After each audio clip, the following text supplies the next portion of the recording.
Bismillahirrahmanirrahim. Alhamdulillahirabbil alamin wassalatu wassalamu ala asyrafil anbiya'i wal mursalin wa ala alihi wa sahbihi ajma'in. Subhanaka la ilma lana illa ma 'allamtana innaka antal alimul hakim. Rabbi shrah li sadri wa yassir li amri wahlul 'uqdatam min lisani yafqahu qawli. Amma ba'd. Alhamdulillah ala ni'matil Islam, alhamdulillah ala ni'matil iman, wa kafa biha min ni'mah. Allahumma barik lana fi Rajab wa Sya'ban wa ballighna Ramadan wa ballighna Ramadan wa ballighna Ramadan wa inna as-siyam wal qiyam wa qiraatil Qur'an wa qanni'na bil yasiri minal manam. Alhamdulillah, segala puji bagi Allah Subhanahu wa taala. Malam ini kita dapat rezeki. Malam ini kita dapat kebaikan-kebaikan. Malam ini kita dapat jatah dari Allah Ta'ala untuk duduk bersama-sama, ngaji bareng-bareng, salawat bersama-sama, mencari perkara-perkara yang diwariskan oleh Nabi kita Nabi Muhammad Sallallahu Alaihi Wasallam kepada umatnya, berupa rasa-rasa, berupa kekhusyuan-kekhusyuan, berupa ketenangan-ketenangan, berupa keindahan-keindahan yang Allah Subhanahu wa Ta'ala tanamkan di dalam hati mereka-mereka yang punya rasa iman, di dalam hati mereka-mereka yang menjadi pengikut setianya Nabi Muhammad Sallallahu Alaihi Wasallam, di dalam hati mereka-mereka yang ingin bersama-sama dengan Nabi Muhammad di dunia sampai di akhirat, yang pengen hidup sama Nabi dan mati dibangkitkan juga bersama Nabi, yang mencari perlindungan lewat Nabi dan nyari syafaatnya Nabi di akhirat nanti, yang pengen menghabiskan seluruh umur ini untuk bisa berkhidmah, bisa mendekat, bisa mengucap, bisa memandang, bisa mendengar tentang segala sesuatu yang Nabi Muhammad Sallallahu Alaihi Wasallam tinggalkan. Entah itu lewat anak cucunya, ataupun lewat ilmunya, atau lewat amaliyah-amaliyahnya, atau lewat pujian-pujian yang dicontohkan oleh para sahabat di dalam mengekspresikan cinta mereka kepada Rasulullah Sallallahu Alaihi Wasallam. Maka kita menyadur itu sedikit-sedikit. Kita ingin merasakan perkara tersebut di dalam hati kita. Entah mungkin ada yang hatinya sudah bisa tenang, khusyuk di dalam pembacaan maulid, di dalam meresapi apa yang disusunkan oleh para ulama-ulama, atau yang hatinya masih dalam rasa-rasa kapan bare, kapan entae, kok suwiman dan lain sebagainya. Tapi kita memaksakan diri, tapi kita menghentakkan hati agar bisa duduk ngaji bareng, biar merasakan, agar pelan-pelan hati kita ini berproses, agar pelan-pelan ruh kita ini terupgrade, naik level, naik tingkat, naik pangkat di dalam meresapi perkara-perkara yang dituliskan, disusunkan oleh para ulama kita. Habib Ali Habsyi pernah mengatakan, masyika majma'il maut, masyika majma'il maut tujallil kurub. Tidak ada sesuatu yang bisa menenangkan hati seperti indahnya majelis maulid, seperti indahnya duduk di satu majelis, baca sirahnya Nabi Muhammad Sallallahu Alaihi Wasallam, diselingi dengan salawat-salawat, diselingi dengan qasidah-qasidah dan lain sebagainya. Jadi healingnya para ulama itu bermaulid.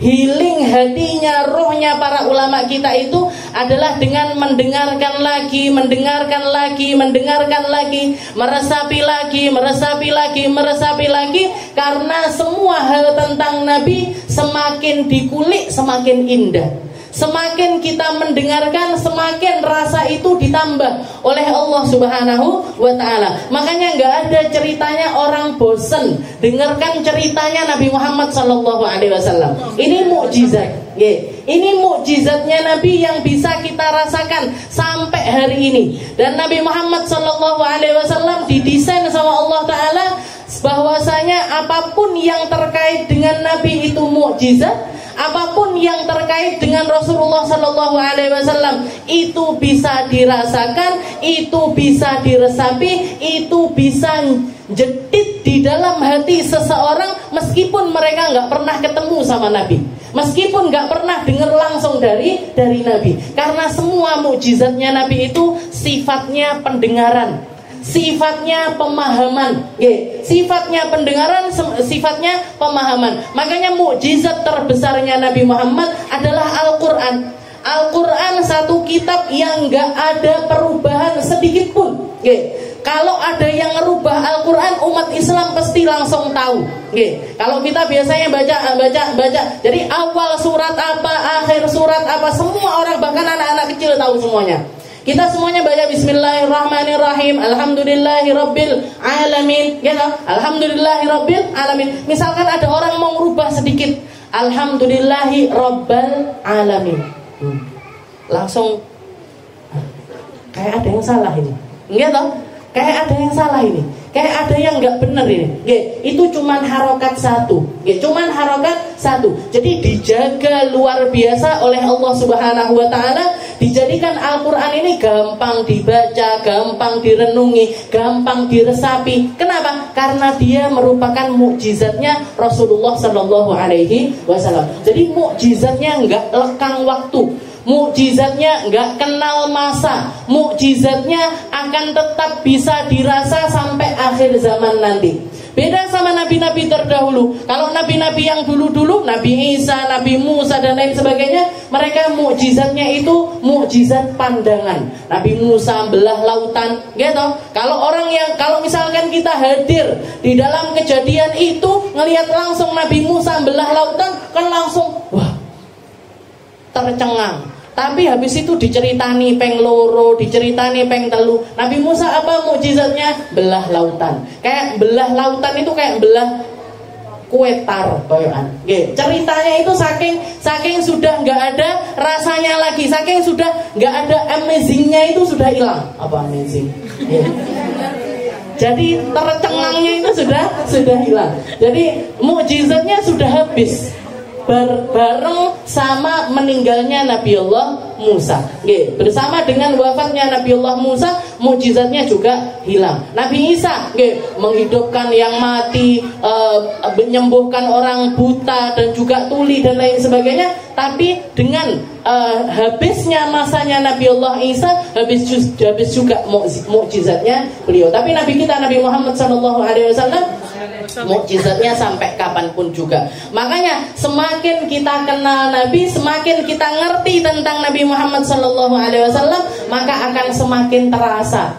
Rasa yang dirasakan oleh para sahabatnya Nabi, yang dirasa sama orang-orang terdahulu, yang dirasa sama mereka yang hidup, tinggal, ngobrol, duduk, ngaji bareng sama Nabi Muhammad, tetap bisa dirasakan sampai saat ini, bahkan sampai nanti hari akhir, sampai hari kiamat itu terjadi. Ketika semua orang beriman diambil semuanya sama Allah Ta'ala, baru setelah itu terjadi kiamat dan lain sebagainya. Saat itulah mukjizatnya Nabi diangkat.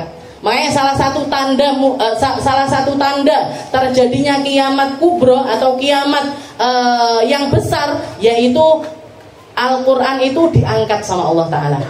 Al-Quran diangkat, penghafal Al-Quran diwafatkan, penghafal Al-Quran semuanya diwafatkan, anak cucunya Nabi diambil semuanya sama Allah Ta'ala, dihabiskan. Sudah nggak ada lagi yang tersisa dari Al-Qurannya Nabi Muhammad, baru terjadi yang namanya kiamat. Baru terjadi yang namanya kiamat. Jadi hari ini kita istilahnya ke penutupan, jadi majelis ini adalah majelis terakhirnya kita, tawakufan sementara, nggak selama-lamanya insyaallah.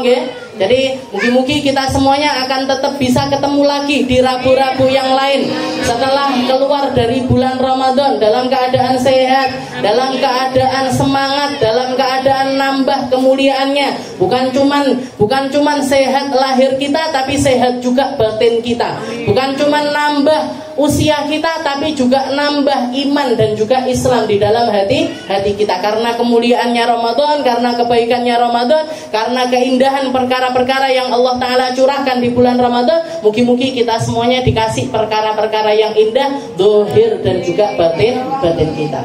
Allah Subhanahu hari-hari seperti ini, di bulan Sya'ban seperti ini, turun ayat yang turun lewat malaikat Jibril kepada Nabi Muhammad sallallahu alaihi wasallam di tahun kedua Hijriah, nggih. Jadi tahun setelah Nabi Muhammad pindah ke negeri Madinah, setelah itu tahun berikutnya, nggih, tahun kedua datang perintah untuk melaksanakan ibadah puasa. Ya ayyuhalladzina amanu kutiba alaikumusiyam kama kutiba alal ladzina min qablikum la'allakum tattaqun. Wahai hamba-hamba yang iman, wahai pengikutnya Nabi Muhammad sallallahu alaihi wasallam, telah diwajibkan bagi kalian untuk puasa sebagaimana puasa ini juga telah menjadi syariat bagi umat-umat terdahulu. Semuanya tujuannya sama, semuanya tujuannya satu, la'allakum tattaqun, agar kalian ini semakin menjadi hamba yang bertakwa,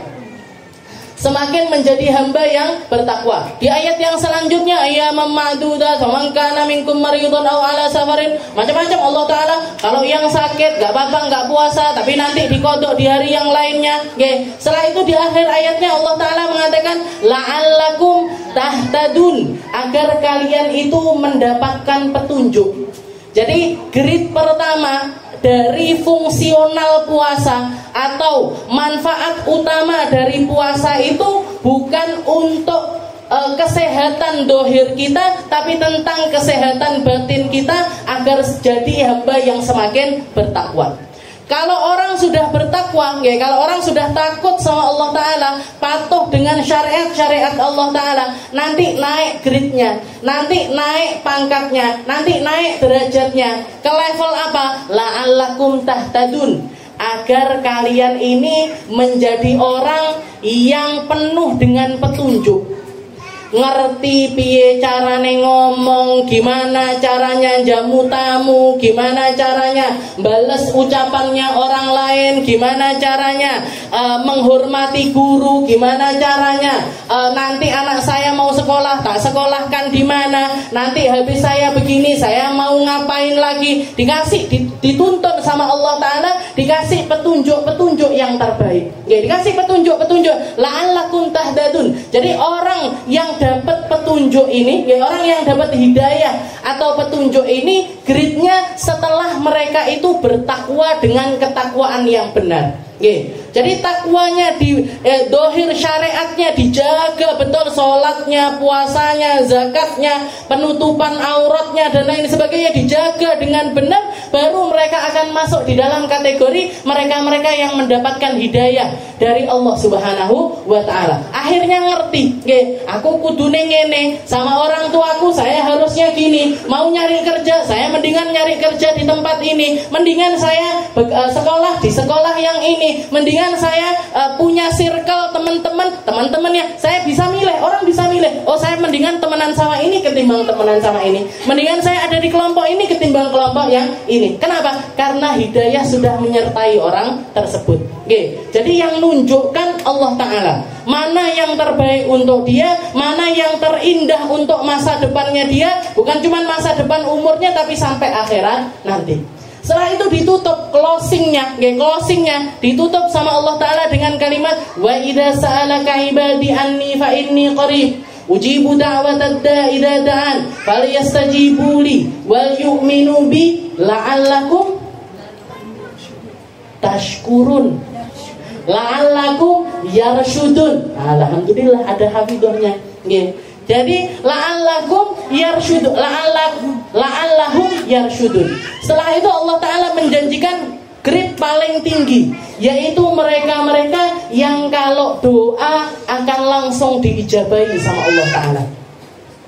Doa dikasih ijabah, doa cepat sekali pengabulannya, doa dikasih cash langsung oleh Allah Subhanahu wa Ta'ala setelah mereka memijaki dua grade yang pertama. Takwa, setelah itu hidayah, baru setelah itu rusdah. Rusdah ini apa? Rusdah ini apa? Petunjuk, petunjuk, tapi tingkatannya itu dia gerak ngapain aja, bukan tentang dirinya tapi tentang Allah Subhanahu wa Ta'ala. Ini penafsiran dari hadisnya Nabi Muhammad sallallahu alaihi wasallam yang mengatakan, katanya Allah Ta'ala di dalam hadis qudsi, aku nggak pernah melihat, saya tidak ada satu amalan apapun yang lebih aku sukai dari hambaku ketimbang apa yang telah aku fardukan kepada mereka, yang wajib-wajib dilakoni. Orang-orang mereka jadi kalau nanya tentang amalia yang paling disukai sama Allah Ta'ala ini apa? Hal-hal yang sifatnya itu wajib. Sholat fardu, puasa fardu, sedekah fardu. Itu semuanya adalah perkara yang prioritas, paling disukai sama Allah Ta'ala. Setelah itu Allah Ta'ala mengatakan, wa ma zala 'abdi yataqarrabu ilayya bin nawafil hatta uhibbu. Tapi hambaku terus saja nambah. Bukan cuma ngambil yang wajib-wajib saja, dia nambah dengan perkara-perkara sunnah sampai aku cinta sama hamba tersebut. Sampai dia menjadi orang-orang kecintaannya Allah Subhanahu wa Ta'ala. Wa idza uhibbu, kata Nabi, kata Allah Ta'ala, kalau aku sudah cinta sama seorang hamba, kuntu sam'uhu alladhi yasma'u bih wa 'ainuhu alladhi yandur bih yabsuru bih. Saya akan jadi telinganya dia, saya akan jadi matanya dia, saya akan jadi kakinya dia, saya akan jadi tangannya dia. Jadi maksudnya apa? Maksudnya bagaimana apakah Allah Ta'ala menjelma menjadi seorang hamba? Enggak. Tidak seperti itu penafsirannya, tapi semua hal yang ada pada diri hamba tersebut, dia sudah tidak menginginkan apapun kecuali yang diinginkan oleh Allah Subhanahu wa Ta'ala. Bebas kalau hawa nafsunya ini sudah hawa nafsu tingkatan yang diridhoi sama Allah Ta'ala, bukan tingkatannya seorang hamba lagi. Bukan tentang dirinya, aku pengen makan ini, pengen ibadah yang ini, pengen zikir yang ini, enggak. Tapi tentang Allah Ta'ala yang menginginkan perkara-perkara tersebut. Ini banyak saya menemukan orang-orang semacam ini ketika tinggal di Hadramut dulu. Bahkan salah satu guru saya, Habib Quraisy Baharon itu pernah cerita ketika beliau sekolah di Hadramut ketemu sama satu orang. Dilihat ada orang lumayan nggak tua-tua banget, mungkin usianya 40-an tahun. Mungkin usianya 40-an tahun. Beliau waktu itu masih usia 20 atau awal 20 seperti itu. Dilihat ketemu setiap malam ketemu sama orang itu sholat. Sampai pengen ngobrol sama dia ditunggu panggah sholat, salam, sholat lagi, salam lagi, sholat lagi. Sampai keturun tangi, sholat, keturun neh tangi, sholat terus seperti itu. Akhirnya sampai setelah subuh baru bisa ditanyain, ngobrol-ngobrol sama laki-laki tersebut, ditanya, beliau buka kalimat dengan mengatakan, kamu sholat sepanjang malam. Katanya laki-laki tersebut mengatakan, iya, saya sholat sepanjang malam. Jawabannya Habib Quraisy, apa enggak capek? Kok iso orang sholat sepanjang malam itu apa enggak capek? Laki-laki tersebut senyum sambil ngomong, lah kamu tidur apa enggak capek? Kamu tidur apa enggak? Ya enggak ada, orang tidur capek itu enggak ada.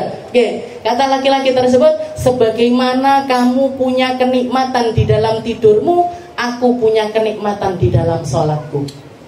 Jadi nikmatnya dia bukan seperti nikmatnya orang pada umumnya. Orang nikmat itu kalau makan. Orang nikmat itu lek adewe kongko-kongko, ngobrol-ngobrol, petakilan, ngakak-ngakak dan lain sebagainya, itu nikmatnya kita.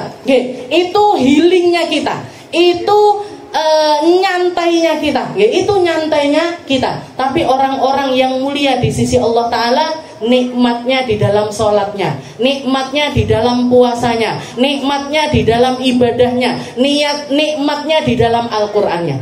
Setelah itu laki-laki ini nanya lagi sama Habib Quraisy, kamu anak pondok? Ya. Kamu hatam Al-Qur'an itu setiap berapa kali?